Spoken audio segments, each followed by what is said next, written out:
She slapped me hard, in front of my entire family, my fiancé, and everyone who mattered to me, all because I wouldn't give her my $75,000 wedding. Stay with me while I walk you through what happened, and if you connect with any part of this story, I'd really appreciate your support, whether it's a like, a comment, or just sharing it with someone who needs to hear it. My name is Haley. I'm 28 years old, a registered nurse, and recently engaged to Luke, an honest, hardworking electrician who makes me feel safe and loved. For the last 5 years, I've worked long shifts, picked up extra hours, skipped vacations, and lived below my means so I could save up for my dream wedding. Every dollar in that $75,000 fund came from me. No help from anyone, not my parents, not my family, just me. Then there's my younger sister, Amber. She's 25, beautiful, charming, and a complete mess. She's always been like that. While I stayed up studying, she partied. While I worked, she spent. And while I planned for my future, she lived for the moment. And somehow, despite everything, our mother Barbara always made excuses for her. Amber was the baby, and I was expected to be the strong one. The night of our engagement party, Luke had just toasted to our future. Everyone was clapping, and I was smiling so hard my face hurt. That's when Amber came up to me and pulled me aside. At first, I thought she was going to congratulate me. Instead, she looked me dead in the eyes and said, "You need to give me the money. I want a wedding too, and you don't need all of it." I actually laughed at first, thinking it was a joke. But she was serious, dead serious. She said she was struggling, that she and her boyfriend wanted to get married but couldn't afford it, and since we were sisters, I should just give her the money. All of it. I told her no. Calmly, politely. I said I worked too hard to just hand over my future for her mistakes. That's when it happened. She screamed something about me being selfish, and before I could say another word, slap. Right across my face. Loud enough to echo. Everything stopped. My glass fell from my hand. Luke rushed over. The music cut. People stared. My cheeks stung, but my heart hurt more. I couldn't believe it. She didn't just humiliate me. She tried to destroy one of the happiest nights of my life. But what she didn't know was that slap changed everything. It was the moment I decided to stop being her doormat. Growing up, it was always clear who the favorite was. Amber, my younger sister, could do no wrong in my mother's eyes. She was loud, dramatic, always the center of attention. When she failed classes, my mom said she was just creative. When she lied, it was because she was misunderstood. And when she broke things, promises, curfews, or actual furniture, it was brushed off as just Amber being Amber. Meanwhile, I was the one expected to clean up the messes. If Amber lost her allowance, I was told to share mine. If she ruined something, I was told to forgive her. My mom would say, "Be the bigger person, Haley. She's your little sister." So I did. For years, I gave in. I didn't complain when I had to wear the same pair of shoes for 2 years while Amber got new ones every season. I didn't argue when Amber got a birthday party at a skating rink while I got a homemade cake and a quiet dinner. I told myself it didn't matter, that I was stronger, that maybe if I just stayed good, things would balance out eventually. They didn't. In high school, I studied hard, worked part-time, and focused on my future. Amber skipped classes, dated bad guys, and still somehow ended up with more praise than me. My mother said she was finding herself, and that I should be proud of being the reliable one. College was the same. I picked up nursing shifts and side gigs to save money. I missed out on vacations, nights out, and even basic things like new clothes, just so I could build my future. Meanwhile, Amber dropped out twice, wasted her student loans, and asked Mom for money every other week. And Mom always gave it to her. Even when she didn't have it to spare, she made it happen. But when I needed help with textbooks or rent, it was, "You're independent. You'll figure it out." I told myself that maybe it didn't matter, that being the strong one meant not needing help. But deep down, I was building a wall of resentment brick by brick. Then came the slap. That one moment in front of everyone, so public, so humiliating, wasn't just about the wedding fun. It was every ignored slight, every brushed-off insult, every time I was told to be the one who understands. It hit something deep in me, not just my cheek, my soul. For the first time in my life, I didn't want to fix things. I didn't want to be the bigger person. I didn't care about keeping the peace. Amber's slap woke something up in me, and I wasn't going back to sleep. The moment Amber's hand struck my face, the entire room froze. You could have heard a pin drop. I stood there, stunned, the sting on my cheek spreading like fire. Before I could speak, Luke was at my side. "Are you out of your mind?" he snapped at Amber, his voice shaking with anger. "You don't ever touch her again." Amber's eyes welled with tears, not because she felt bad, but because she'd lost control of the moment. She turned dramatically and ran out of the room, sobbing loud enough for everyone to hear. My mother, Barbara, shot me a glare like I was the one who had slapped someone, then followed Amber without saying a word. I looked around the room. My aunts were whispering. My cousins had their phones out, probably texting about the drama. My uncle muttered something about family always fighting. No one asked if I was okay. No one stood up for me except Luke. The engagement party fell apart after that. Some guests left early. Others tried to keep dancing like nothing had happened, but the energy had shifted. My joy was gone. Later that night, I was lying on the couch, exhausted and numb, when my phone rang. It was Barbara. "You need to fix this," she said without even greeting me. "Excuse me? Your sister is devastated. You humiliated her in front of the whole family." That slap was nothing compared to the embarrassment she felt. I couldn't believe what I was hearing. "I'm the one who got slapped, Mom. You pushed her to that point. You're her older sister. You should have handled it better." "By giving her my life savings?" I asked. "By just handing over my wedding fund because she demanded it?" Barbara sighed. "She's going through a lot. You could have just compromised. Now everyone's upset. You need to apologize." That was it. Something in me snapped. "No," I said firmly. "I'm not apologizing. I've bent over backwards my whole life to keep peace in this family. I'm done. Haley, I'm hanging up now, Mom. I hope you and Amber have a nice evening." And I ended the call. I sat there in silence, my hands shaking, my heart pounding. That was the first time I had ever said no to my mother without backing down. And it felt terrifying, but also freeing. Luke walked in, saw my face, and sat beside me. "I'm proud of you," he said. "We don't need their approval. We've got each other." I leaned into him, tears slipping down my cheek, not from pain, but from finally standing up for myself. I knew then that my family wasn't just disappointed. They were choosing sides. And for once I chose mine. The guilt campaign started the very next morning. My phone buzzed nonstop, calls, texts, voicemail. At first, I thought maybe people were reaching out to check on me after the slap. But I was wrong. Aunt Carol was the first. "Sweetheart, I know you and Amber had a rough moment, but can't you just help her out a little? She's been through so much." Then it was my cousin Rachel. "She's your sister, Haley. Weddings come and go, but blood is forever." And then Uncle Joe. "Just give her something. You have so much already." It was like Amber and Barbara had started a full-on PR campaign to paint me as the villain. They twisted the story so well that people forgot who got hit and who did the hitting. I stayed silent at first, thinking the drama would blow over. But then Amber dropped the ultimate lie. She told everyone she was pregnant. She sent a group text. "It's not just about me anymore. I'm going to be a mom, and I just wanted my baby to see their parents get married properly." People ate it up. More calls came. More messages filled with fake concern. "You don't want to deprive your future niece or nephew of a proper family, do you?" That one hurt. Because it worked. It made me feel like the selfish one. Still, I held my ground. Luke was my rock. Every time I broke down crying, he reminded me of the truth, that I had worked for that money, that I owed no one an explanation, and that guilt was not love. But there was one person I hoped might be different, my dad, Greg. My parents had split when I was in high school, and though he wasn't very involved, I thought maybe he'd be the voice of reason. When I called him, I laid everything out. How Amber had slapped me, how she was lying about the pregnancy, and how everyone was pressuring me to give her my saving. There was a long pause. Then he sighed. "Haley, I don't like being in the middle. Can't you just split the money with her? Keep the peace."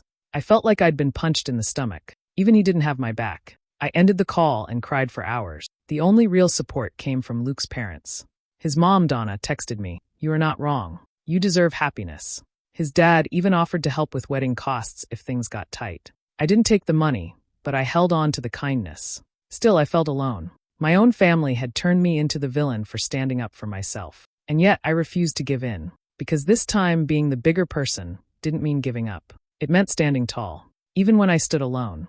Barbara insisted on a family dinner. She said it was to heal the tension and get everyone back on track. But I knew better. Still, part of me hoped that maybe, just maybe, they wanted to apologize. So I went against my better judgment. We gathered at my mother's house around the old dining table. Amber was there, all smiles and fake sweetness, acting like she hadn't turned my life upside down. Everyone else sat stiffly, trying to pretend nothing had happened. Luke came with me, quietly watching it all, ready if things turned ugly. Then, halfway through dinner, Amber clinked her glass with a spoon and stood up. "I just wanted to let everyone know," she said, beaming like she was giving a toast. "I'll be having a courthouse wedding next month. It's not the wedding I deserve, of course, but some people decided their selfishness was more important than family." All eyes turned to me. I didn't say a word. I just stared at my plate. Barbara picked up where Amber left off. "It didn't have to be this way, Haley. You had the chance to do the right thing. You knew that money wasn't just yours." I looked up slowly. "Excuse me?" She leaned forward. "That $75,000 came from your grandfather's old account. Money I had intended to be shared between you and Amber. It was never meant for just one of you. I felt the air get sucked out of the room. What are you talking about? I said, my voice low and shaking. I worked for that money. Every dollar. From hospital shifts, night work, babysitting, tutoring. I've got the pay stubs to prove it. Barbara shrugged like it didn't matter. Well, maybe not all of it, but it's still family money. That's when Luke stood up. No, he said firmly, his voice louder than I'd ever heard it. That money is hers. She earned it. And you too, both of you, have done nothing but lie, manipulate, and guilt her to try and steal it. Amber rolled her eyes. Oh please, no one's stealing anything. Yes you are, Luke snapped. You just don't like that. Haley finally said no. Silence fell. I stood too. I didn't care about dessert. I didn't care about keeping the peace. I looked straight at my mother and sister and said, this dinner was a mistake. I'm done. Don't call me. Don't text me. You are not entitled to anything I've worked for. Barbara tried to speak, but I was already walking to the door. Luke followed, his hand warm in mine. That night, I blocked Amber's number. Then I blocked my mom's. And for the first time in my life, I felt free. Because I finally chose me. Months passed. The chaos faded, but the hurt stayed with me. Luke and I kept moving forward, planning our wedding slowly and quietly. We chose a small venue, just close friends and those who truly cared. No drama. No fakeness. Just love. Then one day, an envelope arrived in the mail. It was a wedding invitation from Amber. But not a real one. The date clashed exactly with ours, the location was 2 towns over, and the note inside was full of digs. We chose this day to celebrate with those who actually support love and believe in family. It was petty, childish, and obviously meant to upset me. I smiled and tossed it in the trash. I didn't call. I didn't react. I didn't post anything online. But inside something shifted. I knew it was time to fight back, not with screaming or drama, but with quiet, calculated action. First, I gathered every piece of financial proof I had. Bank statements, pay stubs, deposit records from my nursing job. Every side hustle I'd done, every freelance gig, every transfer from my investment accounts. I put it all together in a folder. I had receipts, literal and emotional. Why? Because word started getting back to me that Amber was telling people she was entitled to the wedding fund because it was family money, that she was going to get a lawyer, that she'd make sure I didn't get away with stealing what was meant to be shared. I laughed at first, but then I got serious. I consulted a lawyer, explained everything, and together, we sent Amber a cease and desist letter. It was firm and clear. If she made any further claims about my finances or tried to access my money, we would take legal action. She went silent after that. But I wasn't done. For years, even though my mom had treated me like an afterthought, I had still helped her. Paid for her groceries once in a while. Sent her money when her electricity got cut off. Helped her buy medications when Amber didn't pitch in. That stopped too. No more silent financial support. No more covering her bad choices. I sent her a message, not angry, just direct. I won't be sending any more money. I wish you well, but I'm focusing on my future now. She never replied. And that was fine, because slowly, without a single fight or tear-filled scene, I was taking my power back. One quiet action at a time. I wasn't playing their game anymore. I had my own to win. It started with a whisper. A cousin texted me late one night. Did you hear? Amber's wedding got canceled. At first, I didn't believe it. Amber had always found a way to spin situations in her favor. But then more messages started rolling in. Her courthouse wedding, the one she tried to rub in my face, was off. Apparently, her fiancé found out she was never pregnant. She had lied to him too. He walked out a week before the date. No vows, no celebration, just silence. Amber tried to do damage control, of course. Claimed it was a miscarriage, that it was all a misunderstanding. But by then, too many people had seen the truth, and her lies were unraveling fast. With nowhere to go, she moved back in with Barbara. That part hurt a little, not because I felt bad for her, but because I knew what was coming next.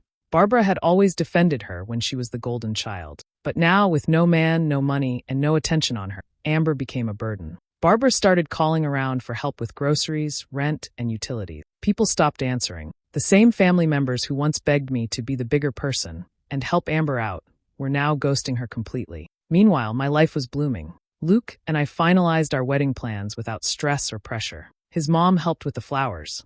His dad offered to drive my grandmother, who was thrilled to be included. Every piece came together smoothly, peacefully. And I noticed something interesting: slow apologies. Messages from relatives who once pushed me to give Amber the money started popping up. Haley, I'm so sorry for what I said. You were right to stand your ground. We didn't know the whole story. I didn't reply to most of them. Not out of spite, just peace. I'd spent so long trying to prove myself to people who never saw me, and I no longer felt the need. Then came the message from Amber. I'm hurting, Haley. Everything's falling apart. I know I wasn't perfect, but we're sisters. Can't we talk? I stared at it for a long time. I thought about the slap, the lies, the fake pregnancy, the guilt trips, the wedding sabotage, and then I simply left the message on read. Not because I didn't care, but because I finally did about myself. Amber's world was crumbling because it was built on lies. Mine was coming together because it was built on truth, effort, and love. I didn't need revenge. Her own actions were doing the work for me. The night before my wedding was supposed to be quiet. Just close friends, Luke's family, and a few loved ones sharing dinner and laughter under string lights in the garden. The rehearsal had gone smoothly. Everything felt warm, peaceful, whole. Until I saw her. Barbara. She walked in like she belonged there, wearing a polite smile, holding a small gift bag like it would erase everything. The moment I saw her, my stomach turned. Luke froze. My friends went silent. I just came to talk, she said, walking toward me, ignoring the stares. I stayed seated. She crouched beside my chair like nothing was broken between us. Haley, honey, tomorrow's your big day. I don't want you to make a mistake you'll regret. I'm not, I said flatly. I know Amber messed up, she whispered, but she's your sister. She's hurting. We're still a family. Can't you just put this behind you? I looked her in the eyes. Calm. Steady. And for the first time in my life, I didn't shrink. No, Mom. We were never a family. Not really. You protected Amber while you made me carry everything. You excused her lies, her slap, her fake pregnancy. You asked me to apologize. You let her try to steal my future and still blamed me. Her face tightened, but I didn't stop. All my life, I've tried to earn your love by sacrificing my peace. I bent over backwards to be the good daughter, while you cheered for Amber every time she hurt someone. But I'm done. She stood, visibly flustered now, the gift bag dangling in her hand. I don't want anything from you, I said quietly. Not the gift, not the guilt. Then I turned to face the whole room. Luke squeezed my hand, his eyes full of quiet pride. I need to say something, I told everyone. Tonight, before I step into my new life tomorrow. Everyone turned to listen. I'm setting boundaries. If you can't respect my choices, my peace, or my truth, you are not welcome in my life moving forward. This isn't about sides. It's about respect. And I've finally learned to stop begging for it. Some people blinked in surprise. A few looked away. 2 aunts stood up and left, but others clapped. Slowly at first, then more surely. Barbara didn't say a word. She looked around, realized no one was going to defend her this time, and left without another word. And just like that, she was gone. For the first time in my life, I wasn't afraid of being too much or too cold. I was simply me, and I wasn't ashamed of it. That night, as I looked around the table at the people still there, people who chose me without conditions, I realized something. I hadn't lost a family. I'd built one. The morning of our wedding was quiet in the best way. No drama, no tears, no last-minute tension. Just soft music, fresh flowers, and my closest people bustling around with joy in their hearts. Barbara and Amber weren't there. And honestly, it was a relief. There was no walking on eggshells, no whispers about what Amber had done, no forced smiles or uncomfortable hugs. Just peace. Real, gentle peace. I wore a simple white dress. Nothing flashy, just elegant. Luke waited at the altar under a canopy of white roses and eucalyptus, smiling like he'd already won the lottery. And maybe he had. I know I had. The ceremony was short and sweet. Vows that came from the gut. Tears that didn't need to be hidden. Our guests clapped and cried, not because it was picture perfect, but because it was real. There were no mothers of the bride to fuss over, no fake apologies, no staged photos with people who never truly saw me. During the reception, Luke pulled me aside. I have a surprise, he whispered, slipping a small envelope into my palm. I opened it, and inside were printed tickets for a honeymoon to Portugal. My eyes widened. I thought we agreed not to spend anything big right away, I said, laughing. We didn't, he said. You did. So I talked to your bank. What? He grinned. You had a savings account your stepdad didn't touch, remember? I asked your permission months ago, in theory. You just didn't know I meant it.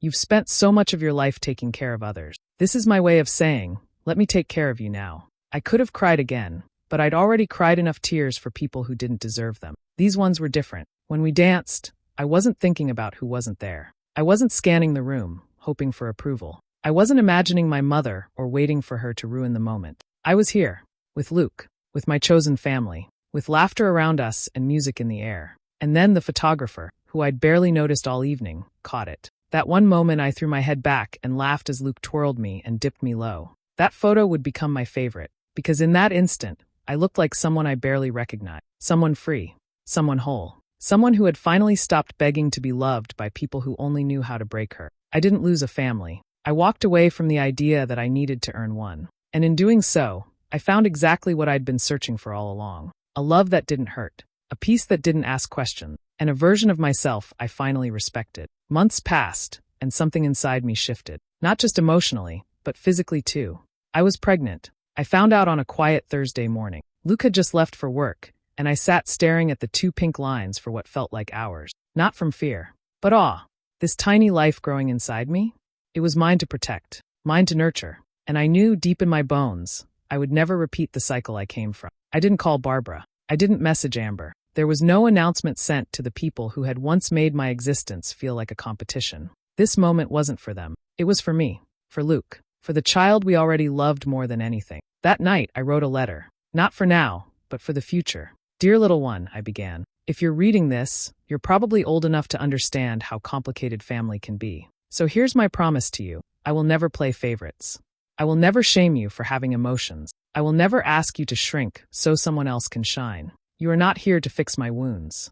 You are not my redemption story. You are your own person, and I will protect that with everything I have. I grew up learning that love meant sacrifice, even if it broke you. But you? You'll grow up knowing that love means safety, kindness, boundaries, and choice. You won't have to earn my love. It will be there, even on your worst days. You are already enough. I folded the letter and slipped it into a small box labeled for someday. Then I stood up, walked to the kitchen, and found my old phone, the one I hadn't used since the wedding. Barbara's number was still there. So was Amber's. I hovered over the screen for a second. Not because I hesitated, but because I wanted to feel it. That moment. That click. Delete. Delete. Gone. It wasn't dramatic. It wasn't emotional. It was just necessary. Luke came home a few minutes later and saw the test on the table. His eyes widened, then filled with tears. We didn't say anything right away. He just held me. And in that silence, I realized something powerful. I hadn't just built a new family. I had rewritten what family even meant. Ours wasn't defined by blood or tradition or guilt-tripped obligations. Ours was built on love, laughter, and choice. Real choice. I chose Luke. I chose peace. I chose the kind of mother I wanted to be. And I chose to never let the past define the next generation. Did Haley make the right decision by cutting ties with her mother and sister completely, or should she have given them one last chance to change? Let me know what you think in the comments.